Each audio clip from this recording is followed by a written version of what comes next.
वाले हैं, जिनके बारे में अगर यह कहा जाए कि वह इस्लामिक इतिहास के सबसे बहादुर योद्धा थे, तो शायद यह गलत नहीं होगा।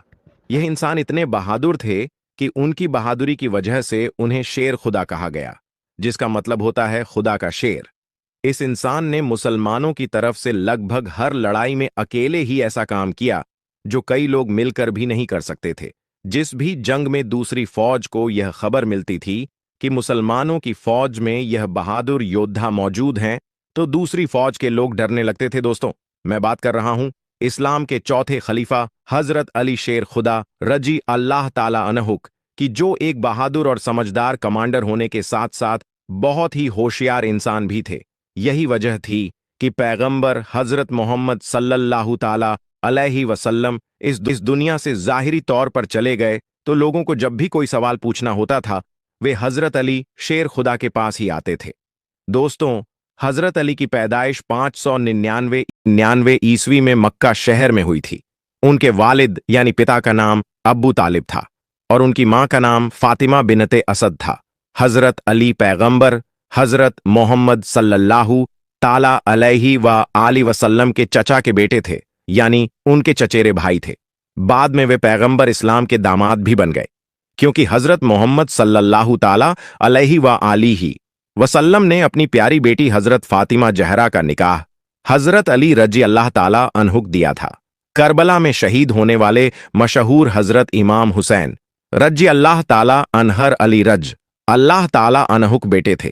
इसी वजह से वे पैगंबर हजरत मोहम्मद सल्लल्लाहु ताला अलैहि वसल्लम के नवासे भी थे। जैसा कि मैंने पहले भी बताया था, पैगंबर हजरत मोहम्मद सल्लल्लाहु ताला अलैहि व आलिहि वसल्लम ने अपनी बेटी हजरत फातिमा जहरा रजी अल्लाह ताला अन्हा की शादी हजरत अली से करवा दी थी। जिस वक्त हजरत अली की पैदाइश हुई थी, उस वक्त पैगंबर हजरत मोहम्मद छोटे थे। दोस्तों, आपको यह भी बताएं कि हजरत अली का नाम उन खास लोगों में आता है। सल्लल्लाहु ताला अलैहि वसल्लम की उम्र शरीफ 30 साल थी, यानी हजरत अली पैगंबर इस्लाम सल्लल्लाहु ताला अलैहि वसल्लम से 30 साल छोटे थे। दोस्तों, आपको यह भी बताएं कि हजरत अली का नाम उन खास लोगों में आता है जिन्होंने सबसे पहले इस्लाम को अपनाया था। जब हजरत अली ने इस्लाम अपनाया, तब उनकी उम्र सिर्फ 10 साल थी। हजरत अली ने बचपन ही में पढ़ना लिखना अच्छी तरह से सीख लिया था, जो उस जमाने में बहुत बड़ी बात मानी जाती थी, क्योंकि उस वक्त कोई भी इंसान इतनी छोटी उम्र में पढ़ना लिखना नहीं सीख पाता था। इसके साथ ही हजरत अली ने उसी उम्र में घुड़सवारी, तीर अंदाजी और तलवारबाजी भी सीख ली थी। यह चीजें आगे चलकर उनकी पहचान बनी और उन्हें दूसरों से अलग बनाती थीं। जब पैगंबर हजरत मोहम्मद सल्लल्लाहु ताला अलैहि व आलिहि वसल्लम 53 साल के थे, तब उन्होंने मक्का छोड़कर मदीना जाने का फैसला किया। उनके इस फैसले के बाद दूसरे मुसलमानों ने भी मक्का छोड़कर मदीना जाना शुरू कर दिया। मदीना में बसने के सिर्फ 2 साल बाद पैगंबर हजरत मोहम्मद सल्लल्लाहु ताला अलैहि व आलिहि वसल्लम ने अपनी प्यारी बेटी हजरत फातिमा जहरा रजी अल्लाह ताला अन्हा का निकाह हजरत अली से करवा दिया। जब हजरत अली का निकाह हुआ, तब उनके पास सिर्फ एक घोड़ा, एक जिरा लोहे की लड़ाई वाली जैकेट थी। हजरत अली ने अपनी जिरा हजरत उस्मान रजी अल्लाह ताला अनहद दी, जो उस वक्त के सबसे अमीर मुसलमानों में से एक थे। हजरत उस्मान ने वह जिरा 480 दिरहम में खरीदी थी, लेकिन खरीदने के बाद उन्होंने वह जिरा हजरत अली को यह कहते हुए वापस कर दी कि यह मेरी तरफ से तुम्हारे निकाह का तोहफा है। हजरत अली ने उन 480 दिरहम से न सिर्फ अपने निकाह का सामान खरीदा, बल्कि घर के खर्चे के लिए भी पैसे बचाए। साथ ही उन्हीं पैसों से मदीना के लोगों के लिए वली में निकाह की दावत का भी इंतजाम किया। हजरत अली के निकाह के कुछ ही दिनों बाद उसी साल मुसलमानों की पहली जंग हुई, जिसे हम जंगे बद्र के नाम से जानते हैं। यह वही जंग है जिसके बारे में आप अक्सर सुनते होंगे कि 3113 मुसलमानों ने 1000 से ज्यादा लोगों को हराया था। जंग में मुसलमानों की जीत में सबसे बड़ा योगदान हजरत मोहम्मद सल्लल्लाहु ताला अलैहि व अली का था।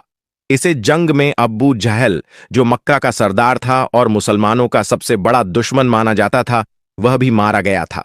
जंगे बदर के बाद भी मुसलमानों ने लगातार कई जंगें लड़ी और लगभग सभी जंगों में हजरत अली ने शामिल होने के साथ साथ एक अहम आलिही वसल्लम के चचा हजरत हमजा और हजरत किरदार भी अदा किया था। लेकिन हजरत अली को इतिहास में जिस जंग की वजह से सबसे ज्यादा याद किया जाता है वह जंग है जंगे खैबर, क्योंकि इस जंग में हजरत अली ने नामुमकिन को मुमकिन बना दिया था और मुसलमानों को जीत दिला दी थी। दोस्तों, हुआ यह कि अरब के इलाके यानी खैबर में 8 किले थे। जब मुसलमानों की फौज ने इस इलाके पर अटैक किया था तो वैसे तो लगभग सभी किले एक एक करके बड़ी आसानी के साथ फतेह हो गए थे, लेकिन कमूस नाम का वह एक किला जो सबसे ज्यादा मजबूत माना जाता था और जिसे जीतना बिल्कुल नामुमकिन समझा जाता था, वह फतह ना हो सका था। बहुत ज्यादा कोशिश करने के बावजूद भी मुसलमानों की फौज कुछ न कर सकी थी। पहले दिन इस किले पर हमला करने के लिए पैगंबर हजरत मोहम्मद सल्लल्लाहु ताला अलैहि व आलि वसल्लम ने हजरत अब्बू बकर सिद्दीक को फौज के साथ भेजा था, लेकिन यह किला फतह ना हो सका था। दूसरे दिन हजरत उमर रजी अल्लाह ताला अन्हो ने भी एक बड़ी फौज के साथ इस किले पर जबरदस्त हमला किया था, लेकिन वह भी इस किले को जीतने में कामयाब ना हो सके थे, जिसकी वजह से अब मुस्लिम फौज की हिम्मत टूटती जा रही थी। लेकिन फिर अचानक से पैगंबर हजरत मोहम्मद सल्लल्लाहु ताला अलैहि व आलि वसल्लम ने अपनी पूरी फौज को जमा किया और फिर उनसे खिताब किया और अपने लोगों से कहा कि कल मैं अपनी फौज का झंडा एक ऐसे इंसान के हाथ में दूंगा कि जिसके हाथ पर यह खैबर का किला फतह हो जाएगा। अल्लाह और उसका रसूल उससे प्यार करता होगा और वह भी अल्लाह और उसके रसूल से प्यार करता होगा। यह सुनकर सारे मुसलमान खुश हो गए और यह ख्वाहिश करने लगे कि काश कल यह फौज का झंडा हमें मिल जाए। लेकिन अगले दिन जब सुबह हुई तो पैगंबर इस्लाम यानी हजरत मोहम्मद सल्लल्लाहु ताला अलैहि वसल्लम ने लोगों से कहा कि हजरत अली 2 किधर है।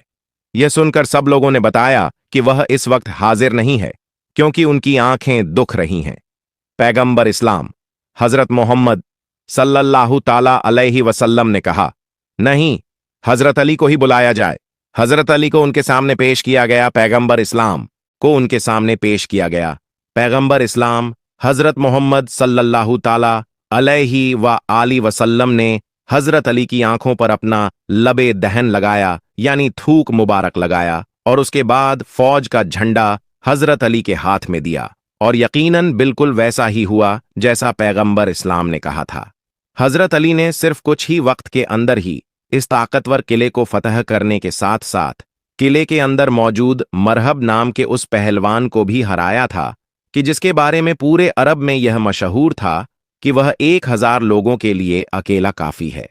यही वजह थी कि कोई भी इंसान उससे लड़ने से पहले ही हार मान लिया करता था, लेकिन हजरत अली ने उस पहलवान को भी हरा दिया था। साथ ही साथ हजरत अली ने इस जंग में खैबर किले के उस दरवाजे को भी अकेले उखाड़ कर फेंक दिया था कि जिस दरवाजे को 20 लोग मिलकर तो सिर्फ खोला करते थे। यह जंग जीतने के बाद भी हजरत मोहम्मद सल्लल्लाहु ताला अलैहि वसल्लम ने खैबर में रहने वाले यहूदी को खैबर ही में रहने की इजाजत दे दी थी, लेकिन हाँ, यह शर्त भी रखी थी कि अगर दोबारा उन लोगों ने मदीना पर हमला करने का प्लान बनाया तो उन्हें खैबर से हमेशा के लिए निकाल दिया जाएगा। क्योंकि दोस्तों, मुसलमानों के खैबर पर हमला करने की वजह भी यही थी, क्योंकि खैबर में रहने वाले यहूदी दूसरे कबीलों के साथ मिलकर मदीने पर चढ़ाई यानी हमला करने का प्लान बना रहे थे, लेकिन मुसलमानों ने पहले ही उन पर हमला कर दिया। 11वीं हिजरी में जब हजरत मोहम्मद सल्लल्लाहु ताला अलैहि वसल्लम ने जाहिरी तौर पर इस दुनिया को अलविदा कहा तो हजरत अली बहुत परेशान हुए, क्योंकि यह हजरत अली की जिंदगी का सबसे बड़ा सदमा था। 2 इतिहास लिखने वालों का मानना है कि हजरत अली ने ही पैगंबर इस्लाम हजरत मोहम्मद सल्लल्लाहु ताला अलैहि वसल्लम को गुस्ल दिया था और गुस्ल देने के साथ साथ कब्र मुबारक में भी हजरत अली ने ही उतारा था। दोस्तों, अब बात करते हैं हजरत अली की जिंदगी के सबसे अहम पहलू के बारे में, यानी हजरत अली की खिलाफत के बारे में। वैसे तो हजरत अली की खिलाफत लगभग 4 से 5 साल तक ही रही थी, लेकिन यह पूरा का पूरा दौर इतनी मुश्किल और कठिनाइयों से भरा हुआ था कि अगर हजरत अली की जगह कोई दूसरा इंसान होता तो शायद काबू नहीं कर पाता। क्योंकि दोस्तों, हजरत अली के जमाने में मुसलमानों के दुश्मनों ने मुसलमानों से लड़ने का एक नया तरीका ढूंढ निकाला था। और वह तरीका यह था कि वह मुसलमानों से खुलेआम लड़ने की बजाय खुद मुसलमान बनकर मुसलमानों की फौज में घुस जाया करते थे और अंदरूनी तौर पर मुसलमानों की फौज को खोखला करते थे। और इन्हीं तमाम चीजों की वजह से हजरत अली के जमाने में ही मुस्लिम इतिहास का पहला सिविल वॉर हुआ था, यानी मुस्लिम इतिहास का पहला गृह युद्ध हुआ था। मुसलमानों की तलवार खुद मुसलमानों पर उठ गई थी, और यह सिर्फ और सिर्फ एक बार नहीं बल्कि 2 बार हुआ था, जिसके नतीजे में हजारों मुसलमानों को अपनी जान गंवानी पड़ी थी। और यह सब कुछ उन लोगों की वजह से हुआ था कि जो अंदरूनी तौर पर तो मुसलमान नहीं थे, लेकिन मुसलमान बनकर मुसलमानों की फौज में बगावत में करवाया करते थे। तीसरे खलीफा यानी हजरत उस्मान गनी रजी अल्लाह ताला अन्हो की शहादत की वजह से शुरू होने वाले इस सिविल वॉर को वैसे तो सुलह के जरिए से खत्म कर दिया गया था, लेकिन ऐतिहासिक तौर पर कहीं ना कहीं इन जंगों में हजरत अली का पल्ला भारी था।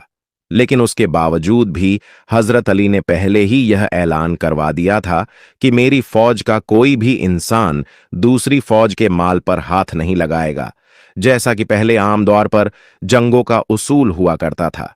साथ ही साथ हजरत अली ने अपने सिपाहियों को यह हुक्म भी दे दिया था कि तुम लोग उस इंसान पर तलवार नहीं उठाओगे कि जो अपने तलवार को नीचे कर लेगा, यानी जो लड़ने से इनकार करेगा।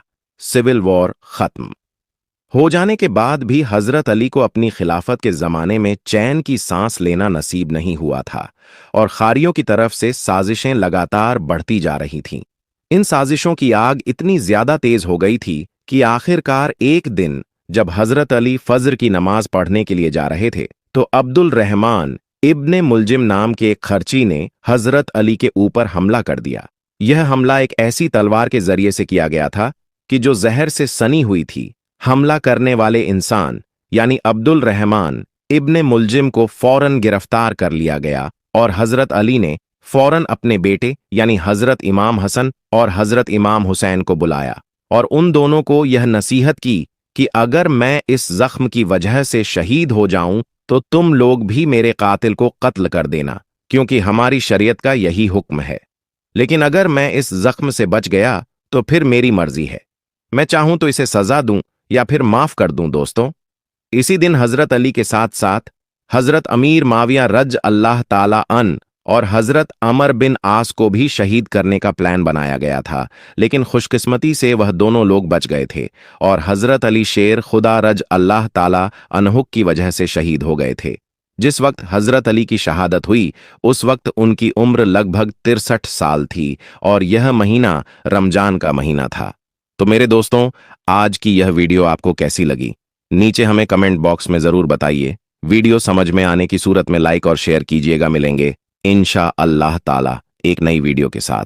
तब तक के लिए अस्सलाम वालेकुम।